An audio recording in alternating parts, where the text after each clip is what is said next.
Olá e bem-vindos aos estúdios da Dukascop TV em Genebra. Atualmente, falar em público é muito importante para obter sucesso pessoal. Meu convidado de hoje é John Zimmer. John, seja bem-vindo. É um prazer estar aqui. John, qualquer pessoa pode falar bem em público?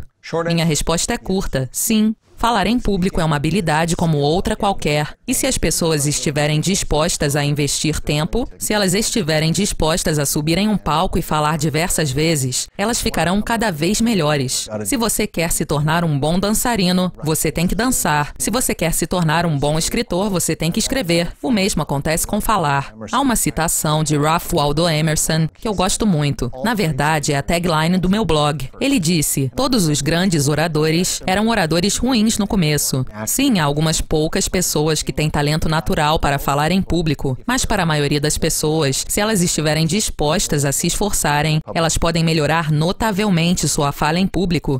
Certamente. Nós escutamos falar cada vez mais sobre contar histórias nas apresentações. O que isso quer dizer? Os nossos cérebros são feitos para as histórias. As histórias já existem há milênios. Elas existem há muito mais tempo que o PowerPoint, Excel ou qualquer outra tecnologia que usamos nos dias de hoje. Não me leve a mal, eu adoro tecnologia e eu mesmo a utilizo, mas nada substitui uma boa história. As histórias acrescentam significado. Se mais pessoas incorporassem histórias em suas apresentações, seus públicos se lembrariam mais do que elas disseram. De fato, eu acredito que uma boa história pessoal será mais memorável do que encher as pessoas de dados. Então eu falo para as pessoas buscarem meios, oportunidades de introduzir histórias em suas apresentações. Você deve se tornar um colecionador de histórias. Se você vir algo, se algo acontecer com você, tome nota, escreva, crie um arquivo e consulte esse arquivo de tempos em tempos. E você vai encontrar histórias preciosas que você pode usar em suas apresentações.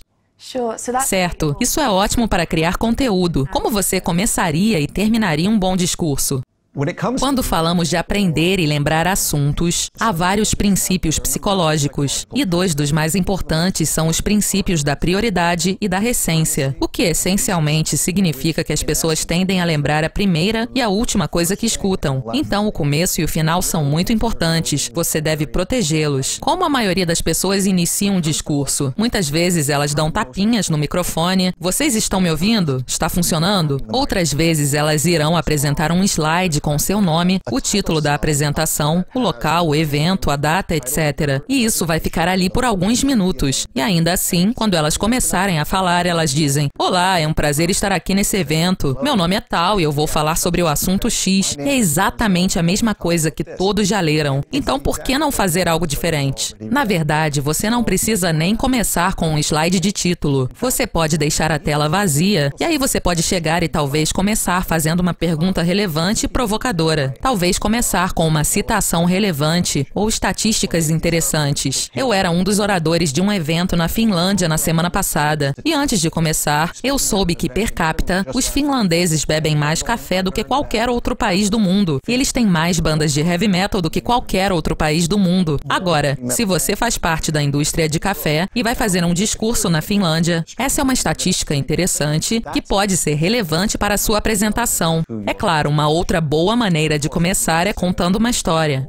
Em relação à conclusão, é a sua última mordida na maçã. É a sua última chance de deixar alguma coisa para o público. A primeira coisa que eu encorajo as pessoas a fazerem é quando você pode controlar a ordem do discurso. E não é sempre o caso, mas quando você pode controlar, não termine a apresentação com perguntas e respostas, porque você não pode ter certeza de para onde a pergunta irá te levar. É relevante? Está fora do tópico? As pessoas irão ficar entediadas? É assim que a sua apresentação termina, ela esmaece. Eu digo às pessoas para fazerem uma mudança muito simples. Digamos que você tenha 40 minutos para falar e você pensa: certo, eu vou falar por 30 minutos e vou deixar 10 minutos para perguntas e respostas. Eu digo às pessoas: fale por 25 minutos, cubra todos os tópicos. E aí você diz: agora, antes de eu encerrar, eu gostaria de abrir para perguntas. Você ainda gasta 10 minutos com perguntas e respostas e aí, após 10 minutos, você finaliza. Assim sempre a possibilidade de conversar com as pessoas tomando um café quando elas têm outras perguntas. E aí você pode voltar à sua conclusão, o que significa que você pode ter o controle. Você pode terminar a apresentação de maneira poderosa, memorável, e as pessoas irão pensar sobre o que você disse. Uma das boas maneiras de terminar uma apresentação é ligá-la de alguma maneira ao começo do discurso. Eu gosto de pensar em uma apresentação ou discurso como algo circular. Você tem o seu começo, o desenvolvimento e a sua conclusão. Você leva o público de volta para casa. Se você puder amarrar a conclusão à sua história, à sua estatística ou qualquer que tenha sido a sua abertura, ela será muito poderosa.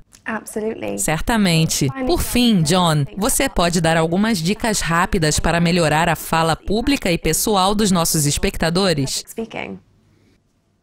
Algumas ideias rápidas. Quando falamos sobre o conteúdo, pense em sua mensagem principal e por que a sua plateia deveria se importar com ela. E resista à tentação de falar sobre todos os assuntos possíveis relacionados a este tópico. Resista à tentação de empilhar mais e mais slides na apresentação. Na maioria das vezes, o quanto mais simples, melhor. Quando você estiver no palco, olhe para a plateia. Não leia os slides. Não leia suas anotações. Olhe para a plateia. Olhe nos olhos, fale com uma pessoa, depois fale com outra e depois com outra. É importante lembrar da pausa. É difícil para os oradores iniciantes, porque todos estão olhando para você. Você não está dizendo nada. Você sente seu coração batendo rápido e você pensa, meu Deus, o tempo está se arrastando. Na verdade, quando você pausa, está dando à plateia uma chance de absorver o que você acabou de dizer, de pensar sobre o assunto e torná-lo relevante para eles. A minha dica final é, divirta-se. Você teve todo esse trabalho. Essa é a recompensa. Cada vez que eu falo em um palco, eu considero isso um privilégio. Eu tive a chance de me conectar com várias pessoas em uma sala e tentar dar a elas algo de valor. Por que não aproveitar? Certamente. Fantástico. John, muito obrigada pela sua participação e por dividir sua experiência conosco. Obrigado. Obrigada pela audiência. Para assistir às últimas entrevistas e atualizações da Dukascop TV, continue clicando. Até mais.